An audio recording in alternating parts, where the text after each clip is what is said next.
Welcome to TNPSC exams. இன்றைக்கி இந்த வீடியோவில் நாம் பார்க்க போகிறது ஸ்டாண்டர்ட் 7 டேர்ம் 2 லெசன் 1ல் இருக்க ஸ்டேட் கவர்மெண்ட். ஆல்ரெடி டேர்ம் 1ல் இருக்க 2 லெசனுமே நம்ம போட்டிருக்கிறது, பார்க்காதவங்க பாருங்கள். இப்போ இந்த லெசனுக்குள்ளே போகலாம். Saint George Fort, Chennai, first English fortress in India. The fort currently houses the Tamil Nadu legislative assembly and secretariat of Tamil Nadu.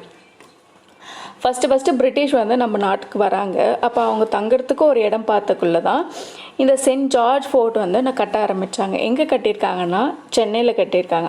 அப்போ இருந்த மெட்ராஸ் பிரசிடென்சியில் அவங்க கட்டியிருக்கிறாங்க. இப்போ இருக்கிறது வந்து சென்னை. இப்போதைக்கு இந்த சென்ட் ஜார்ஜ் ஃபோர்ட் என்னவா செயல்படுதுன்னா தமிழ்நாடு லெஜிஸ்லேட்டிவ் அசம்பிளியும் செக்ரட்டேரியட் ஆஃப் தமிழ்நாடுமா செயல்படுது. இதான் வந்து secretariat legislative assembly of Tamil Nadu. India is a federal government. இல்லை, இந்தியா ஃபாலோஸ் ஃபெட்ரல் சிஸ்டம் சொல்கிறாங்க. ஏன் இந்த ஃபெட்ரல் சிஸ்டம் சொல்கிறாங்கன்னா powers are share between central and state. அதாவது சென்ட்ரல் கவர்மெண்ட்டுக்கு ஒரு சில பவர்ஸும் ஸ்டேட் கவர்மெண்ட்டுக்கு ஒரு சில பவர்ஸும் இருக்கிறதுனால இது வந்து ஃபெட்ரல் சிஸ்டம் ஃபாலோ பண்ணுறோன்னு சொல்கிறோம். நம்ம சென்ட்ரல் கவர்மெண்ட் எங்கே இருக்குது? டெல்லியில் இருக்குது. State government for each and every state there will be a state government, இல்லையா? அதான் பார்க்குறாங்க. Power is divided between 2 sets of government, one to the central in Delhi, separate government for all states called federal system. ஓகேங்களா? அடுத்து India is a parliamentary democratic republic.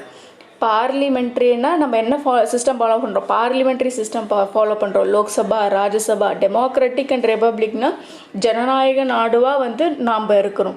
அதை வந்து parliamentary democratic republic.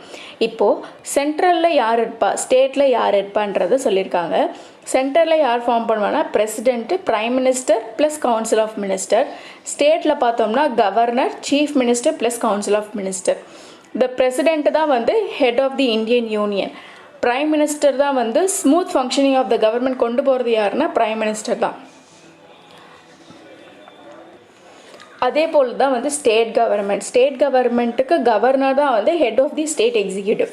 Chief minister and council of minister தான் real executive of the head of the state. ஓகேங்களா? இப்போது governor பற்றி பார்ப்போம். Appointed by President for a term of 5 years, citizen of India, should have completed 35 years, Chancellor of Government University in the state, will become law only after his assent, appoints Advocate General, Chairman and members of SPSC, State Public Service Commission, State Election Commission, Vice Chancellor of State University. Okay. இப்போ some of the qualifications of governor இருக்குது. அப்போ கவர்னராக இருக்கணும்னா என்னென்ன qualifications தேவைன்னா he should be a citizen of India. அவர் வந்து ஒரு citizen of இந்தியாவாக இருக்கணும். Completed 35 years. இந்த கம்ப்ளீட்டடுன்ற வார்த்தை வந்து ரொம்ப முக்கியம். Completed 35 years. இவர் அப்பாயிண்ட் ஆகிறது யார் அப்பாயிண்ட் பண்ணுவாங்க பார்த்தீங்கன்னா பிரசிடென்ட் தான் அப்பாயிண்ட் பண்ணுவார். எத்தனை வருஷத்துக்குன்னா 5 இயர்ஸ்க்கு அப்பாயிண்ட் பண்ணுவார். Chancellor of government university in the state. ஓகேங்களா? Bill become a law. இவர் வந்து ஒரு சைன் போட்டால் தான் அந்த ஒரு பில் வந்து லாவாக வந்து பாஸ் பண்ணுவோம். கவர்னர் வந்து யாரெல்லாம் அப்பாயிண்ட் பண்ணுவார்னா advocate general, chairman and members of SPSC, அதாவது ஸ்டேட் பப்ளிக் சர்வீஸ் கமிஷன். நம்ம டிஎன்பிஎஸ்சியில் இருக்கிற சேர்மன்ஸ் அண்ட் மெம்பர்ஸ் இருக்காங்களா, அவங்களெல்லாம் வந்து கவர்னர் தான் வந்து அப்பாயிண்ட் பண்ணுவார். ஆனால் ரிமூவ் பண்ணுறதெல்லாம் president. State election commissioner. State election கமிஷனரை வந்து அப்பாயிண்ட் பண்ணுறது கவர்னர் தான், ஆனால் ரிமூவ் பண்ணுறது வந்து பிரசிடெண்ட்டாக இருப்பார். Vice chancellor of state university. ஓகேங்களா? அடுத்து இந்த புக்கில் வந்து நம்ம ஸ்டேட் கவர்மெண்ட் பற்றி தான் படிக்கிறோம். அதனால தான் வந்து governor, chief minister, council of minister பற்றி கொடுத்துருக்குறாங்க. ஓகே. இப்போ chief minister, leader of the majority party is appointed as CM by governor. CM plus council of minister hold office for a period of 5 years, should have completed 25 years.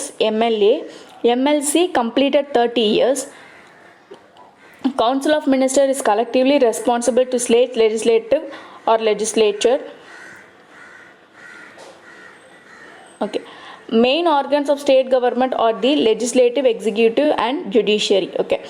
இப்போ chief மினிஸ்டர்னா இப்போ 5 years months வந்து chief minister election நடக்குது. அதில் யார் chief மினிஸ்டராக இருப்பா, majority party யார் win பண்ணுறாங்களோ அதிலேருந்து ஒரு லீடரை தான் வந்து சீஃப் மினிஸ்டராக அவங்க செலக்ட் பண்ணுவாங்க. Chief minister plus council of minister எத்தனை வருஷத்துக்கு ஆஃபீஸில் இருப்பாங்கன்னா 5 years. அப்புறம் அந்த 5 years முடிஞ்ச உடனே மறுபடியும் எலெக்ஷன் நடந்து மெஜாரிட்டி பார்ட்டியில் இருக்கிற ஒரு லீடரை தான் வந்து சீஃப் மினிஸ்டராக கொண்டு வராங்க. இப்போ நம்ம ஸ்டேட்டில் வந்து 2ஆக பிரிச்சிருப்பாங்க. எப்படி நம்ம சென்ட்ரலில் வந்து லோக்சபா ராஜ்யசபா இருக்கோ அதுமாதிரி ஸ்டேட்டில் வந்து லெஜிஸ்லேட்டிவ் அசம்பிளி லெஜிஸ்லேட்டிவ் கவுன்சில்னு இருக்கும். அதாவது பை கேமரான்னு சொல்லுவாங்க.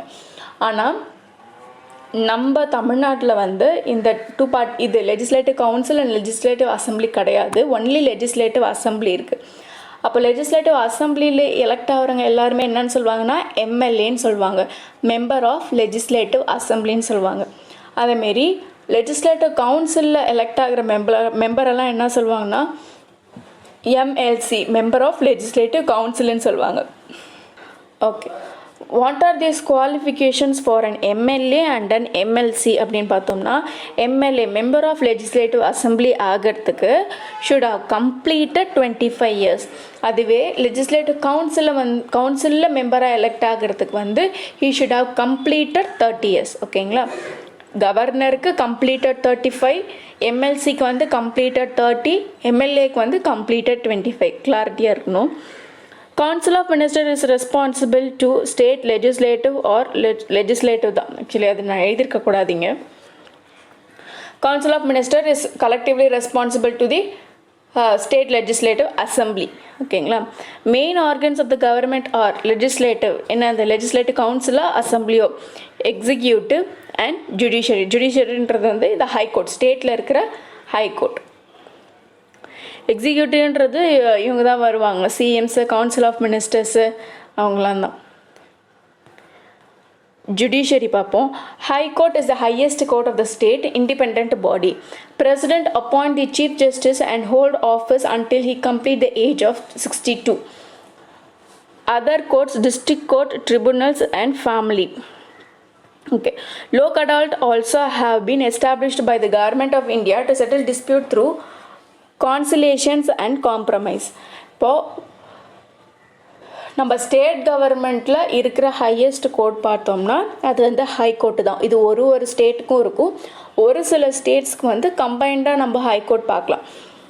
இந்த ஹைகோர்ட் ஜட்ஜஸை வந்து யார் அப்பாயிண்ட் பண்ணுவாங்கன்னா பிரசிடென்ட் தான் அப்பாயிண்ட் பண்ணுவார். இவரோட ஆஃபீஸ் எத்தனை வருஷம் வரைக்கும் இருக்குன்னா 62 years வரைக்கும் இவரோட ஆஃபீஸ் வந்து இவர் ஹோல்ட் பண்ணலாம். இந்த ஹைகோர்ட் இல்லாமல் அந்த ஸ்டேட்டில் வேறு என்னென்ன கோர்ட் இருக்குன்னா டிஸ்ட்ரிக்ட் கோர்ட்டு, ட்ரிபுனலு, ஃபேமிலி கோர்ட்டுன்ட்டு இருக்கும். லோக் அதாலத், அதாவது நிறையா கேசஸ் வந்து நம்ம கோர்ட்டில் வந்து பெண்டிங்காக இருக்கும். அந்த கேசஸ் எல்லாம் வந்து சீக்கிரமாக ரிசால்வ் பண்ணி கொடுக்கறதுக்காக இந்த லோக் அதாலத் வந்து செட்டப் பண்ணியிருப்பாங்க. இதுவே லோக்பால், லோக் ஆயுத்தான்னு ஒரு 2 இருக்குது. லோக்பால்ன்றது சென்ட்ரலில் இருக்க ஒரு கோர்ட்டு, லோக் ஆயுத்தான்றது வந்து ஸ்டேட்டில் இருக்க ஒரு கோர்ட். இதெல்லாம் இந்த 2 கோர்ட்டும் எதுக்கு செட்டப் பண்ணியிருக்காங்கன்னா கரப்ஷன் மெஷர்ஸை வந்து குறைக்கிறதுக்காக இந்த லோக்பாலும் லோக் ஆயுத்தாவும் கொண்டு வந்திருப்பாங்க. அது ரீசெண்டாக தான் கொண்டு வந்தது. அதை நம்ம சென்ட்ரல் கவர்மெண்ட் படிக்கக்குள்ள இல்லைனா வந்து ஜுடிஷியரின்னு ஒரு தனி டாப்பிக்கே இருக்குது நம்மளுடைய +2ல், அது படிக்கக்குள்ளே நம்ம படிக்கலாம். இதோட இந்த லெசன் முடிஞ்சிடுச்சு. நோட்ஸ் எடுத்து வச்சுக்கோங்க. நம்ம அடுத்தடுத்த லெசன் பார்க்கலாம். தேங்க்யூ.